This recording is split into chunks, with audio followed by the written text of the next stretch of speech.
Sa iba pang mga balita, silipin naman natin ang mga naging kaganapan sa isa sa mga inaabangan at bigating stake race ng taon. Ang 2025 PhilRacom PCSO Silver Cup na ginanap noong weekend sa Metro Manila Turf Club sa Malvar, Tanawan City, Batangas. Para sa detalye, narito ang report ni teammate Paulo Salamatin.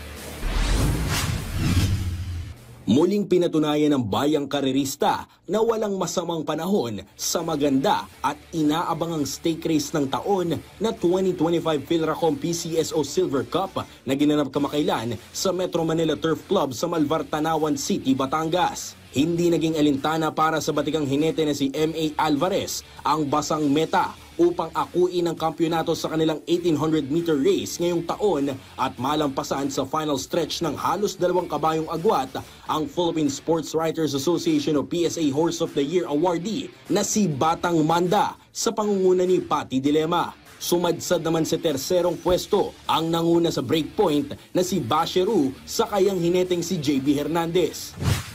Talagang binibless lang siguro ngayon ako ni Lord. Siguro may mission siya para ako manalo, baka may kailangan akong dapat gawin. So, yun lang. Iniisip ko, baka hard work lang naman ako. Yun lang naman ang sikreto sa akin. Pero siguro may purpose yung lahat ng ginagawa ko. Ikinatuwa naman ni Philippine Racing Commission Chairman Relly De Leon ang pakikipagkolaborasyon at suportang ibinigay ng Philippine Charity Sweepstakes Office sa pangunguna ni PCSO General Manager Mel Robles.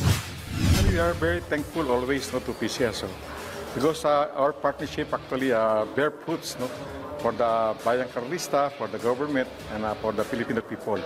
We're very thankful, GM. I hope we can continue this kind of partnership in the future. I feel very happy kasi napag-alaman ko na for the last 5 years, steady ang growth ng sales ng PhilRacom sa mga races na sponsor namin. Actually, if you would see, nag-share kami ng pot price dito. No? And we have been doing this for the longest time kasi ang Philippine Charity Sweepstakes Office started with horse racing talaga. So, inseparable yan. No? Even the name sweepstakes is derived from horse racing. No? You sweep all the stakes. No? Kaya natutuwa kami at nagbubunga naman yung aming sponsorship and partnership dito sa PhilRacom. Nagbigay naman ng pahayag si Metro Manila Turf Club Racing Director Rondi Prado patungkol sa patuloy na pagbabalik sigla ng horse racing sa bansa simula nang humina ang kanilang industriya noong panahon ng pandemya.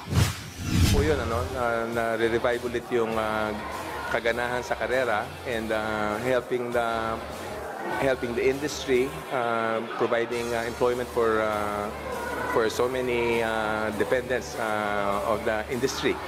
So yung mga horse owners are breeding horses again, and yung generation ng sales from the COVID time medyo nakaka-pick up na ulit. So everybody's happy, even the government, generations of taxes through revenues, malaking bagay po yun.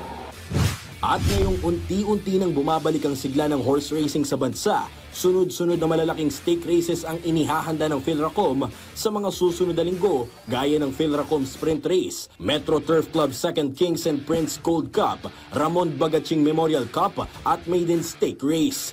Paulo Salamatin para sa Atletang Pilipino, para sa Bagong Pilipinas.